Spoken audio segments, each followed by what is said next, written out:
তা ঠিক। আমরা তো হাসিনার প্রেস কনফারেন্স দেখতাম, তাই না? এথিক্স তো দেখতাম ওইটি।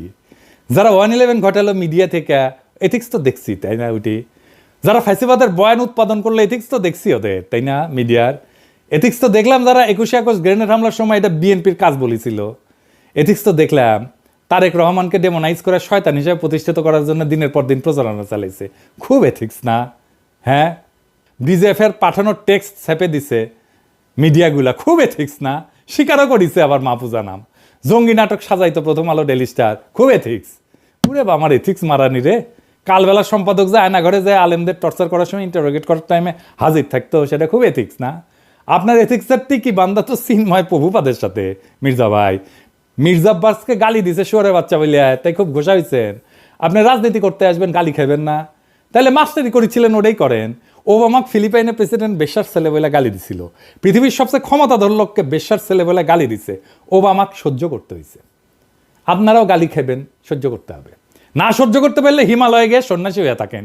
চিন্ময়ের সাথে তো খাতির আছেই। সোশ্যাল মিডিয়া নিয়ে উনি খুব বিলা, কারণ উনি জানেন ওনার ক্ষমতায় গিয়া এই সোশ্যাল মিডিয়ার তোপ সহ্য করতে পারবেন না। সকাল সন্ধ্যা ঠাপ খাইবেন খালি সোশ্যাল মিডিয়ার। ওনারা সোশ্যাল মিডিয়ার পাওয়ার দেখেছেন, তাই সোশ্যাল মিডিয়ার মুখ বন্ধ করতে চাচ্ছেন। ওনারা দেখেছেন ওনাদের নির্বাচনের বয়ান সোশ্যাল মিডিয়ায় জয় বাংলা করে দেওয়া হয়েছে কয়েকদিনে।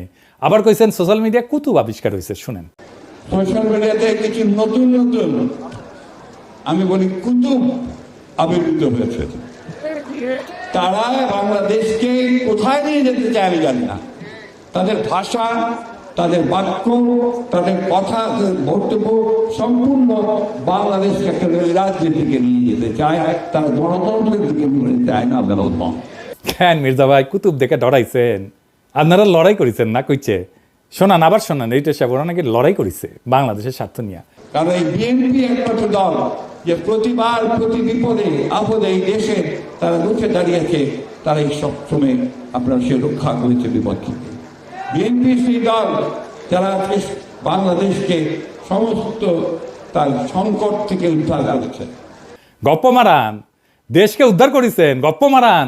ছাত্ররা রুখে না দাঁড়ালে আমাদের আজকেও শুনতে হইতে ঈদের পরে তীব্র আন্দোলন গড়ে তুলব। হ্যাঁ, সারা দেশের মানুষ আপনাদের দিকে তাকাইছিল। 2018 সালে নির্বাচনে গেলেন, ন্যূনতম প্রতিরোধ গড়ে তুলতে পারলেন না আওয়ামী লীগের বিরুদ্ধে। পিটাইলো, মাঠ ছেড়ে পালাইলেন আপনারা। 2023-এর 28শে অক্টোবর প্রাণের ভয়ে রুখে দাঁড়াইতে পারেন না। আপনার দলের নেতা মির্জা আব্বাস বলতেছে আবার এখন হারকিউলিস হয়ে গেছে মির্জা আব্বাস, প্রাণের ভয়ে দাঁড়াইতে পারে নাই। আপনার দলের কর্মীরা জান দিছে, গুম হয়েছে, জেলে গেছে, দেশ ছাড়া হয়েছে, আপনারা আরামেই ছিলেন নেতারা।